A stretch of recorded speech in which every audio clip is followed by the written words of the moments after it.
Welcome to Fintech Chatting, presented by Tier 1 People, leaders in fintech executive search. Follow us on your favorite podcast player or Fintech Chatter TV on YouTube.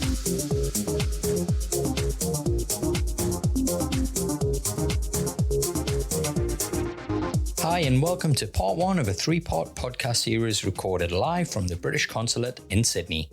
I'm your host, Dexter Cousins. Back in 2018, I began supporting the work of the UK Department for Business and Trade in their efforts to establish a UK-Australia Fintech Bridge. Each year, a UK Fintech Mission heads down under as part of Intersekt Week. It's a fantastic opportunity not only to showcase what Australia has to offer, but to learn from our UK cousins. So over this three-part series, I'm bringing interviews with the delegates, sharing their insights, experiences, and thoughts to the Australian fintech community. In this episode, I chat to Michael Ward, who was the Deputy Trade Commissioner when the Fintech Bridge was established in 2017. Michael now supports the UK DBT in an advisory capacity. I'm then joined by the founders of Radium, Ralph Bragg and Barry O'Donoghue, for what is a very insightful discussion on open banking and CDR. Ralph and Barry share their experiences implementing open banking in the UK and Brazil. It's eye-opening stuff. But before we chat to Michael, if you're new to the show and you've just discovered us, please consider following us on your favourite podcast player and leaving us a review. It really helps others like you find the show. And if you're coming back, thanks so much for your support. Michael, great to finally get you on Fintech Chatter. Thank you. Thank you very much. I appreciate it. Yeah, I was the Consul General and Trade Commissioner, Senior Trade Commissioner for Australia and New Zealand until a couple of years ago.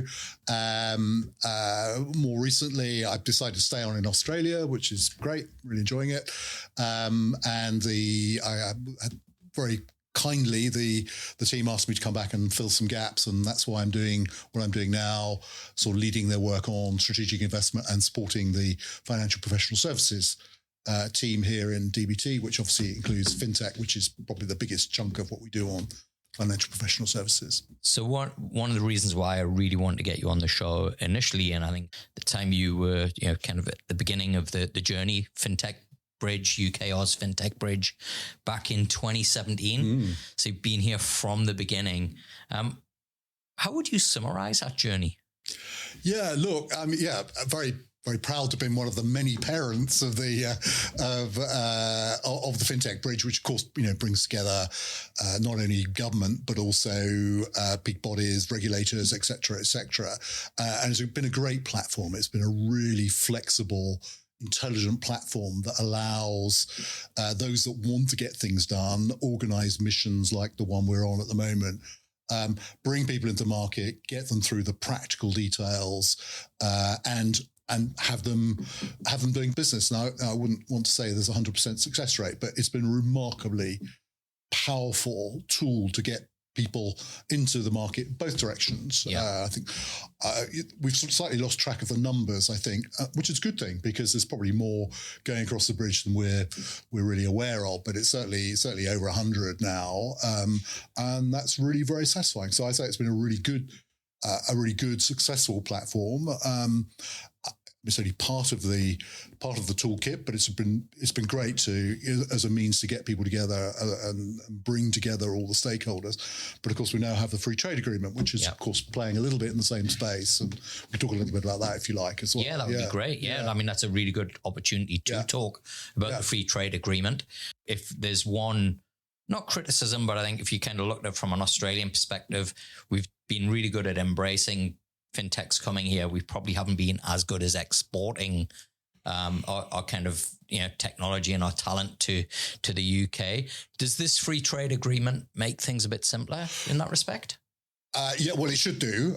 Otherwise, why bother? But that's what free trade agreements are for. But you have to be realistic about what free trade agreements are. They are platforms to make things better. They don't solve everything with, when the ink's dry, everything gets solved. There's implementation periods, but also importantly, and this is quite important in the fintech financial services space, is that, as with other professional services sectors, there's provision for regulatory dialogues going forward between government, basically between our respective treasuries and others and regulators that look at the issues that practitioners, businesses are facing, and then looking at how we can resolve those, within the context of the FTA. Now, that whole process will only really kick off properly next year. I mean, there's preparation work going on at the moment, but the key point really I want to get across to people listening in now is, look, it's an opportunity for businesses where they see something that isn't working as well as they would like, is to make sure that we and their peers and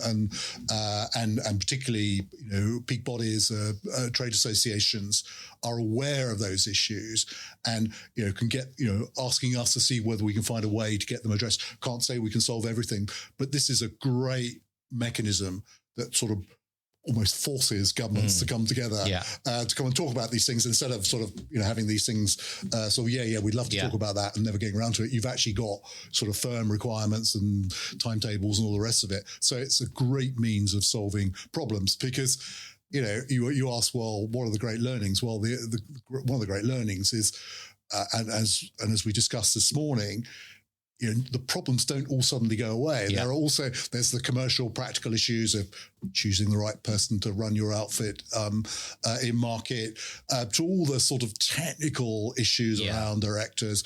All those things have got to be resolved. It'll take time. Yeah. And then, of course, innovation is innovation. And, one of the features of fintech, far better than I do, Dexter, is that, regulators have a pretty tough time keeping up with the market. And that's always going to be the way. So, the FTAs, to be relevant in this space, has really got to keep up with that conversation. So we're celebrating 6 years of the Fintech Bridge this year. Right in the middle of that, the whole world stopped. How did they kind of keep the program and the interest and the momentum going through that period? Yeah, well, all I can say is thank God for Teams, thank God for Zoom, because we learned how to use it literally overnight, like everybody else did. But there were some advantages in doing it. We could actually do a lot more in some respects in terms of reaching clients that we probably hadn't reached before. So there was a lot of activity going on. It did allow us to build awareness, I think, in a way we probably weren't able to do, in normal times, where you actually spend a lot of time preparing for face-to-face stuff. So things didn't stop. So I think we're now probably in a period where we can benefit from some of that groundwork. But thank God we're now back to face-to-face. Great. And last question for you, Michael. We've seen the last 12, 18 months economic kind of headwinds. We're certainly kind of still going through that. Now, from my personal experience, I've seen the interest in Australia drop off significantly over the last 12 months, but it seems to have had a bit of a resurgence recently.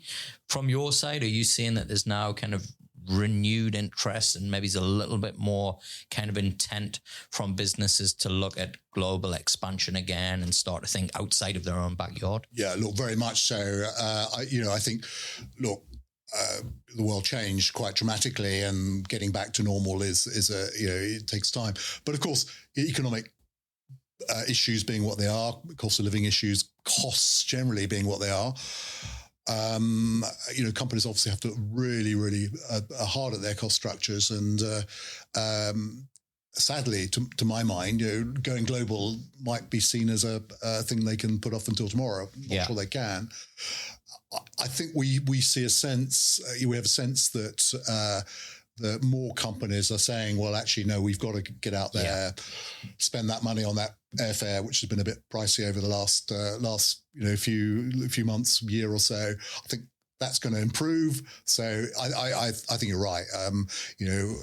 This mission to Intersekt is proof positive that is starting to happen. We want to see more companies, bigger delegations coming out in the future. And I think, the the wind is set fair for just that. Brilliant. Well, Michael, it's been fantastic to finally get you on the show. You.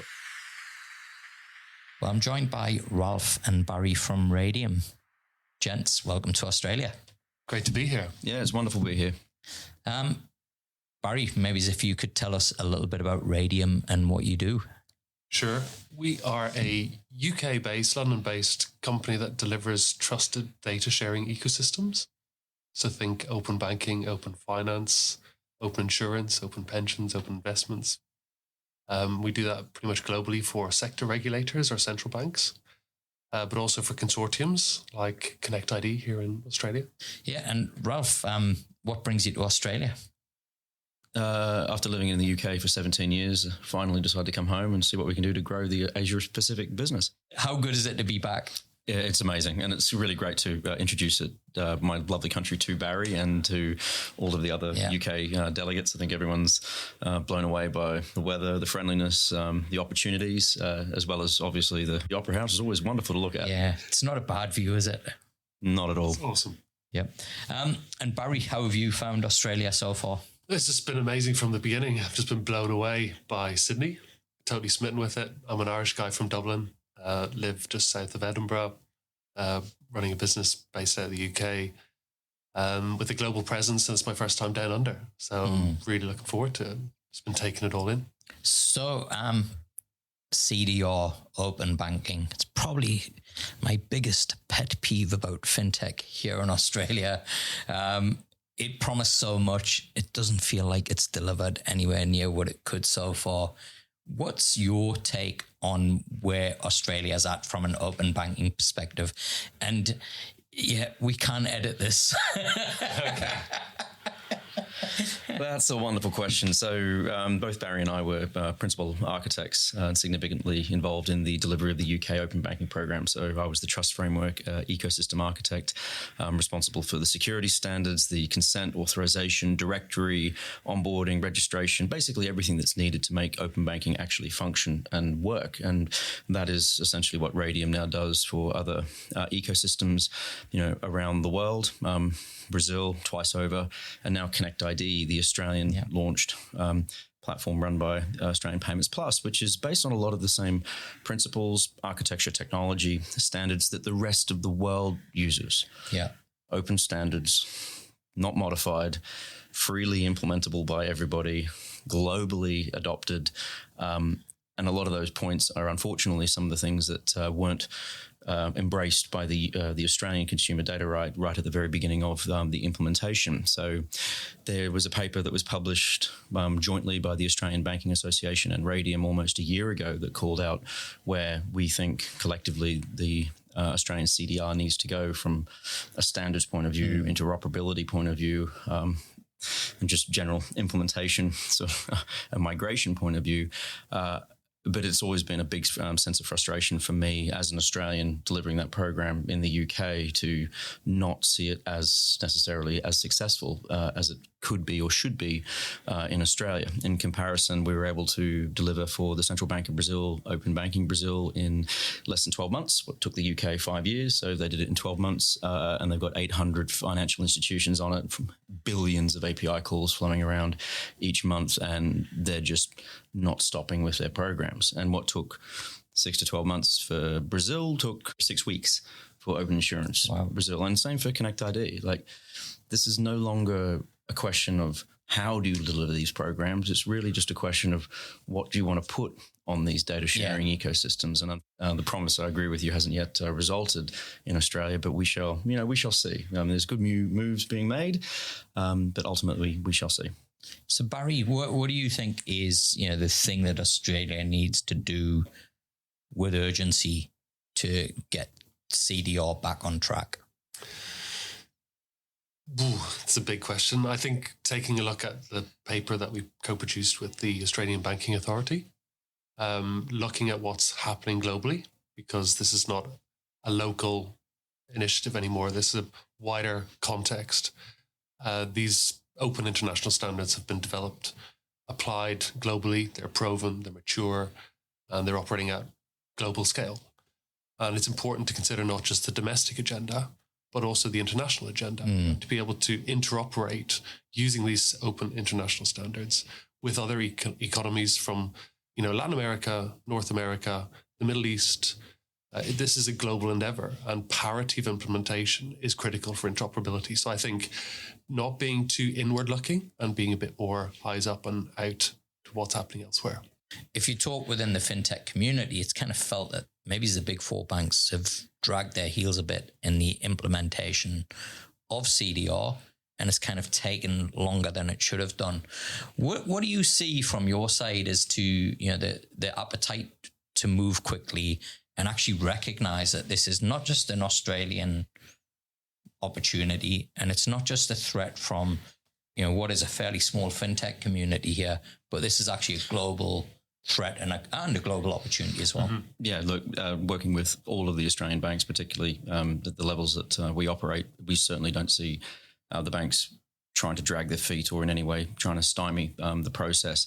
A couple of big themes that continuously come up is, not being able to leverage the same assets that they already have. For example, customer authentication, being forced to introduce new things that are, in a lot of cases, less secure than their existing mechanisms that aren't going to be maintained or necessarily used by their existing customers, like weaker, in a lot of cases, authentication mechanisms or more friction-full authentication mechanisms for the CDR compared to what their own customers actually enjoy with their own digital banking channels. So, for example, if you log on to your CBA net bank using your CBA app, it's a lovely journey. Nice little Face ID, unlock, and voila, you're in. If you're trying to engage with fintech services using CDR delivered services, it's please enter an ID, wait for some text messages that may or may not apply, post some text messages in, and off you go. The banks don't want to be doing this. The banks would much rather be leveraging and offering great digital, services for all of the partners in this, these ecosystems. But the current rules and the current technical constraints and some of those, that are imposed on them by CDR actually limit them or limit the ability for them to introduce and use their existing assets to offer great digital experiences for, their customers. And so that becomes a real challenge. You're essentially asking a bank to deliver great customer digital experiences because their customers demand great customer digital experiences for their first-party channel applications. Meanwhile, they're also being mandated to deliver substandard, not necessarily the greatest user experience, potentially using a framework that's 5 years out of date, not the latest current iteration of security standards for the government mandated CDR. So on one side, you've got your customers screaming for wonderful user experiences, which they're desperate to deliver. And on the other side, you've got some pretty prescriptive regulations that say you've got to operate and deliver these services in such a way that actually customers don't actually necessarily want to use them. So I think they're in a bit of a rock and a hard place. And a lot of this we talked about in the paper about copying what was done, well in the UK, reusing existing assets, allowing the banks to, or in some cases in the UK, compelling banks to operate using the same authentication mechanisms and same channels that they've already got. And that's worked to great effect. What was it about Brazil that got them to kind of, be that embracing of it, that you were able to get open insurance going within 6 months? Quite simply, they decided to start where the UK left off. So they had 5 years worth of knowledge. They had customer experience guidelines. They knew exactly what was required to achieve customer adoption. They compelled the banks to using their existing authentication capabilities. All the banks were told you're going to have to do app to app for seamless authentication journeys to reduce customer friction, to deliver great, wonderful customer experiences that make people actually want to use this. None of this is particularly hard, and it's not rocket science either. The UK did provide, as one of its greatest gifts to the world, a fantastic set of resources and experiences and learnings, which are freely public available assets, including customer research, customer experience guidelines, flows, sequences for all sorts of different use cases, some of which are mandated in the UK and some of which are optional. Brazil very, shrewdly said, I want to start where the UK finished, and I want to fix what the UK didn't get right. And for us as, technical architects of both of those ecosystems and subsequent ecosystems, that really was an amazing personal and professional opportunity, because not only, not many people get a chance to do this once, but we've had the chance to do this 3-4 times, and each time it gets simpler. It gets more straightforward. It gets more logical. You've got more evidence. It gets quicker, cost. You name it. So I think that's the key takeaway: is build on what's already been built and proven. Don't start with a clean slate. And what we see is that those regions that apply the lessons and learn from those challenges can really accelerate that drive to not just compliance, but then driving new value chains, not just competition, but also innovation. Yeah. And that's what we're seeing being applied, again, globally. Brazil has led the way in Latin America. We're seeing countries like Chile and Colombia in particular, Mexico, looking to follow suit very quickly, Argentina too.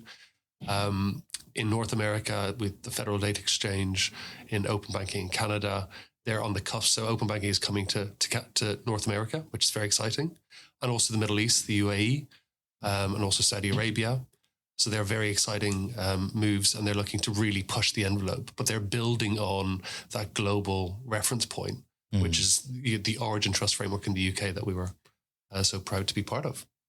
Well, we're going to come to a wrap up, guys. Before we do, I've got for Barry a question. Yeah. How many stars are there on the flag of Australia? We got a multiple choice. We got 6. B is 10. C is 50. D is 0. I'm going with A. Correct. Yeah, I didn't tip him off, I promise. He held up 10 fingers there. Well, chaps, so coming up for a wrap, what kind of people do you want to and which kind of companies are you keen to connect with out on your trip? I think it's a mixture. So what we do is data agnostic and sector agnostic. So whilst our heritage and our pedigree is really around financial services, we have a deep understanding of that. But banking is very much the beginning. Open banking regulations globally is where we've cut our teeth. And we think there's a lot of application more broadly to cross-sectoral data plays beyond banking, smart data, beyond, energy, health. We're working on a proposition in the UK around carbon reduction and net zero. So that's very exciting. So we'd like to just really allow others to really learn about what's the innovation that's been happening in the retail banking space, and to maybe take a leaf out of that and apply it into their sector or segment. Brilliant. Where can people find out more about Radium? From our website, which we're rebranding currently, radium.com. Awesome. And what's the best way for people to reach out to both Ralph and Barry? I would also say LinkedIn. We're very active on that platform, and you can follow what Radium has been up to there too. Oh, yeah. You can get me at Ralph Bragg. And Barry O'Donoghue. Brilliant. Thanks, guys. Fintech Chatter is produced by Tier 1 people, leaders in fintech executive search. We'll find world-class leadership talent to build world-class fintech ventures, and you can find us at tier1people.com.